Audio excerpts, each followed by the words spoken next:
Most people treat their lawn the same in June as they do in September. Same schedule, same amount of water, maybe the same fertilizer they've had in the shed for 2 years. And then they wonder why the grass looks rough by mid-August. June is genuinely different from the rest of the year. The soil is warm, the days are long, and grass is growing faster right now than at any other point in the season. That combination only happens for a few weeks. Once July rolls in with real heat, the window closes.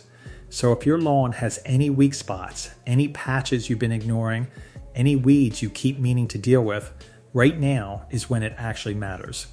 What you do in the next couple weeks will either set your lawn up for a solid summer or guarantee you're looking at straw by August. There are 4 things to take care of. None of them are complicated, but timing matters, and most people miss it. When grass is growing this fast, skipping mows or cutting it down low feels like it solves the problem. It doesn't. Scalping the lawn in summer heat is one of the fastest ways to wreck it. Longer grass does a few things short grass can't. It shades the soil, which keeps moisture in and slows evaporation. It also crowds out weeds better because there's less bare ground exposed. Aim to keep the height somewhere around 3 to 4 inches. If you're already mowing lower than that, raise the blade a notch. Mow twice a week if the growth calls for it. The goal is never to cut off more than a third of the blade at once. If you let it go too long and then hack it back, that stresses the plant. It goes into recovery mode instead of growth mode, and you'll see it in the color. One more thing on mowing, skip the bag. Grass clippings left on the lawn break down within a few days and feed the soil with nitrogen. It's free fertilizer, basically. The only reason to bag them is if you let the grass get so long that the clippings are heavy and clumping. Keep up with the mowing schedule, and that won't be an issue. If you want content like this.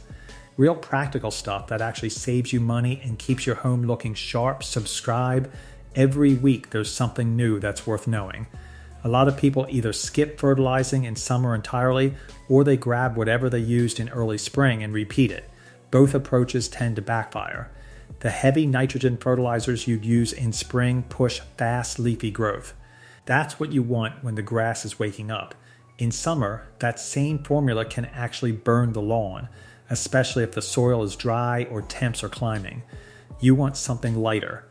Look for a summer-specific formula with a lower nitrogen ratio, or a slow-release product that feeds gradually rather than all at once.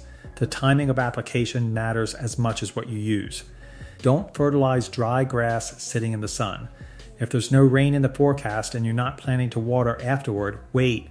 Fertilizer needs moisture to activate and move into the soil.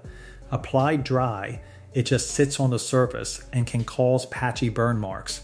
Pick a cloudy day or get it down and then water it in. You don't need to fertilize more than once during this period.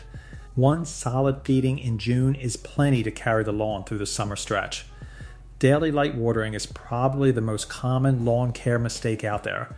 People run sprinklers for 10 minutes every morning, the surface looks damp, and they feel like they've done something.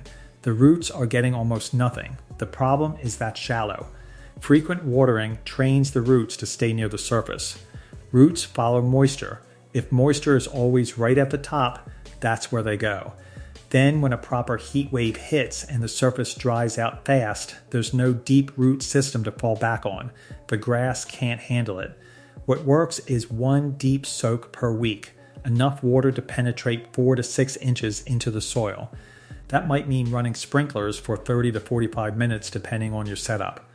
Water early in the morning, before 9 a.m. if you can, so the grass isn't sitting wet in midday heat, which invites disease. After a few weeks of this, the root system goes deeper, chasing that moisture. And a lawn with deep roots handles July heat dramatically better than one that's been misted daily.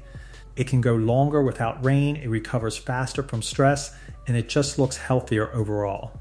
If you're getting regular rain right now, skip watering altogether.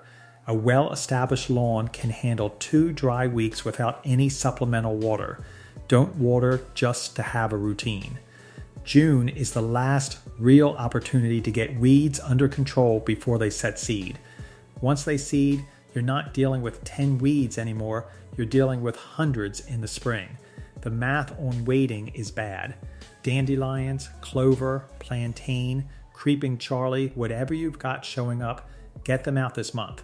If there are only a few, pull them by hand and make sure you get the root.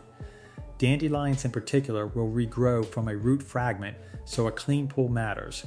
A long-handled weeder tool makes that easier and saves your back. For bigger patches or weeds that are too established to pull cleanly, spot treat with a selective herbicide. Selective means it targets broadleaf weeds without killing the grass around them. Apply on a calm day so it doesn't drift. Don't spray when temps are above 85F. That increases the risk of burning the surrounding turf. One thing a lot of people don't realize is that weeds don't show up randomly. They take over space where the grass is thin or the soil is compacted. Once you've handled the weeds you can see, think about why they were there in the first place. If there's a bare patch, overseed it. Grass filling that space is the best long-term weed prevention there is. So those are the 4 things. Mow more often but keep it taller, feed with a light summer formula when conditions are right, water deeply once a week instead of a little every day, and pull or spot treat weeds before they go to seed. None of this takes a lot of time. The watering change alone, just switching from daily sprinkles to one proper soak, will make a noticeable difference by July. The rest of it takes maybe an hour over the course of the month. The lawns that look great in August aren't the ones that get the most attention in August. They're the ones someone paid attention to in June.